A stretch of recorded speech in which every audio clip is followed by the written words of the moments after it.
Chercheurs et chercheuses de vérité, salam alaikum. Je fais une nouvelle vidéo concernant à quel moment il faut à quel moment il faut commencer le jeûne le matin. À savoir que la communauté musulmane traditionnelle déjà font à l'appel à Salat al-Fajr dans la nuit. D'accord? Ils font le Fajr à la nuit, alors que déjà rien que Salat al-Fajr, c'est beaucoup plus tard, hein. Comme vous savez, chez nous les coranistes, comme moi je fais la salat, je fais deux extrémités du jour. Au première extrémité c'est le fajr, le deuxième c'est le crépuscule. Seulement le fajr moi c'est pas au même moment que les sunnites. Les sunnites eux ils commencent, ils font salat, ils finissent, ils sortent de leur mosquée, ils rentrent chez eux, ils commencent à dormir. Et c'est seulement là que moi je commence à faire ma salat le fajr. La salat le fajr elle est beaucoup plus tard. Et je la commence jusqu'au lever du soleil. C'est-à-dire elle dure à peu près 3/4 d'heure. Donc, nous allons nous arrêter dans Surat al-Baqarah où Allah dit mangez et buvez jusqu'à ce que vous apparaisse ou jusqu'à ce que vous distinguez le fil blanc du fil noir de l'Fajr. Pour moi, il faut manger jusqu'à que tu tiens dans ta main deux fils blancs, un fil blanc et un fil noir, hein, de couture. Tu sors dehors, hein, il fait même chez toi, hein, tu éteins les lumières et tu fermes les volets et tout ça. Tu laisses les fenêtres ouvertes, bien sûr.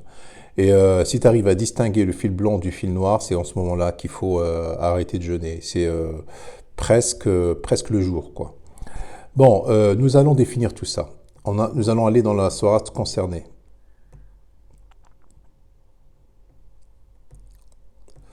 Alors, c'est sourate al-Baqarah, hein. Voilà. Allah il dit dans le 187. On vous a permis la nuit d'As-Siyam, d'avoir des rapports avec vos femmes. Elles sont un vêtement pour vous, vous êtes un vêtement pour elles. Allah sait que vous avez clandestinement des rapports avec vos femmes. Il vous a pardonné et vous a gracié. Cohabitez donc avec elles maintenant et cherchez ce qu'Allah a prescrit en votre faveur. Mangez et buvez jusqu'à ce que se distingue. Donc, hatta yatabayyan. Kulu washrabu hatta yatabayyan. Excusez-moi, j'ai oublié de dire A'udhu billahi minash shaitanir rajim, bismillahir rahmanir rahim. Donc, A'udhu billahi minash shaitanir rajim, bismillahir rahmanir rahim. Donc, il dit wa kulu washrabu hatta yatabayyan. Donc, nous, on va déterminer le mot yatabayyan, c'est-à-dire yatabayyan, on va chercher ce mot-là dans d'autres versets dans le Coran. Et ici, yatabayyan, ils ont traduit par jusqu'à ce que vous distinguez. D'accord? Le distinguer, donc tabayyan, distinguer. Moi je dis que c'est faux, vous allez voir par la suite, c'est pas distinguer. Et nous allons déterminer deux mots, c'est-à-dire tabayyan, qu'ils ont traduit par distinguer, et le khayt. Le khayt, c'est quoi? Le khayt, c'est un fil ou c'est autre chose? Pour moi c'est un fil de couture, quoi, avec quoi vous faites de la couture, voilà. Donc le premier verset, il s'agit dans Sourate, je sais plus, 113. Là, j'ai pas envie de... Si je tape dessus, parce que j'ai tellement de pages ouvertes. Allez voir.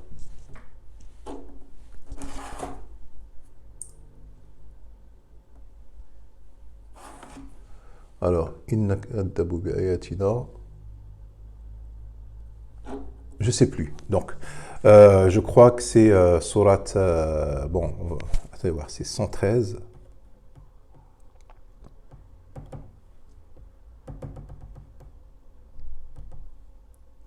Sourate Tawbah. Sourate Tawbah qui est la sourate 9. 113.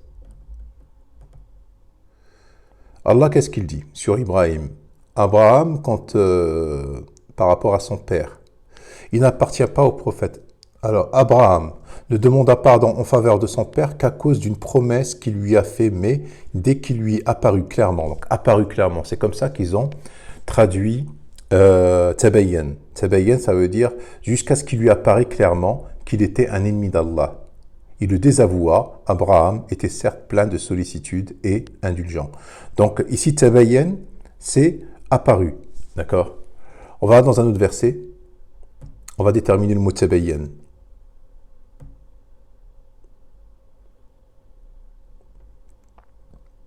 C'est celui qui marra ala qaryatin. C'est dans Surat al-Baqarah. C'est beaucoup plus loin, c'est dans le 200 et quelques. Attendez voir, je vais vous dire ça tout de suite. Surat al-Baqarah 259. 259. On va toujours définir le mot tabayyan. Qu'est-ce que ça veut dire tabayyan? Donc 259. Ou comme celui qui passa par un village désert et dévasté, comment Allah va-t-il redonner la vie à celle-ci après sa mort? Dit-il. Allah donc le fit mourir et le garda ainsi pendant 100 ans. Puis il le ressuscita en disant, combien de temps as-tu demeuré ainsi? Je suis resté un jour, dit l'autre, ou une partie d'une journée. Non, dit Allah, tu aurais resté 100 ans. Regarde donc ta nourriture et ta boisson. Rien ne s'est gâté, mais regarde ton âne. Et pour faire de toi un signe pour les gens, et regarde ses ossements. Comment nous les assemblons et les revêtons de chair. Et devant l'évidence. Alors là, ça, et devant l'évidence. Ils ont traduit tabayyan et devant l'évidence. Donc, c'est-à-dire, quand il lui a apparu clairement, c'est-à-dire que quand il lui a apparu clairement, alors ils ont traduit devant l'évidence, ils ont donné un sens.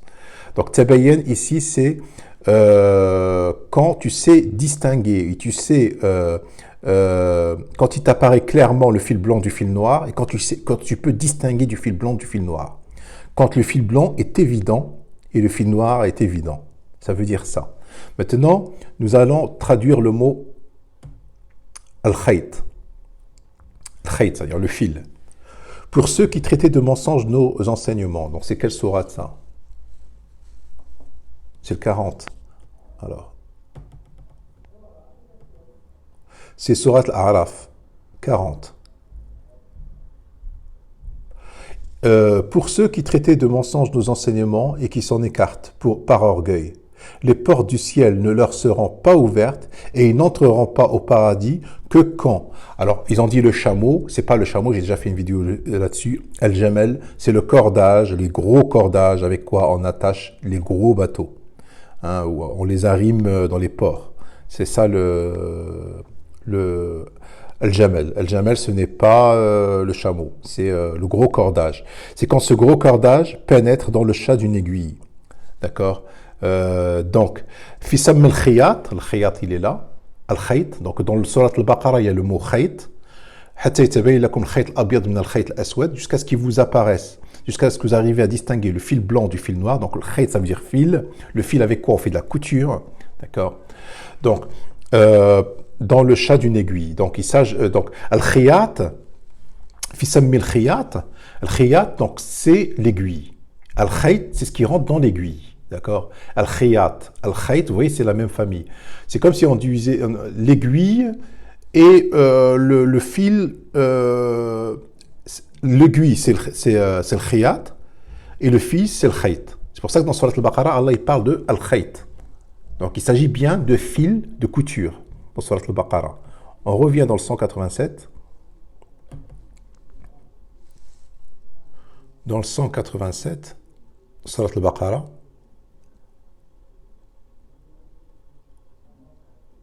Voilà.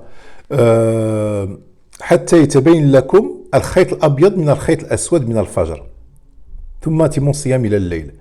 Donc, en définitif, on a défini donc que veut dire le khayt, le fil. Le fil dans le Coran, c'est le khayt, c'est le fil de couture. On a défini que veut dire tabayyan.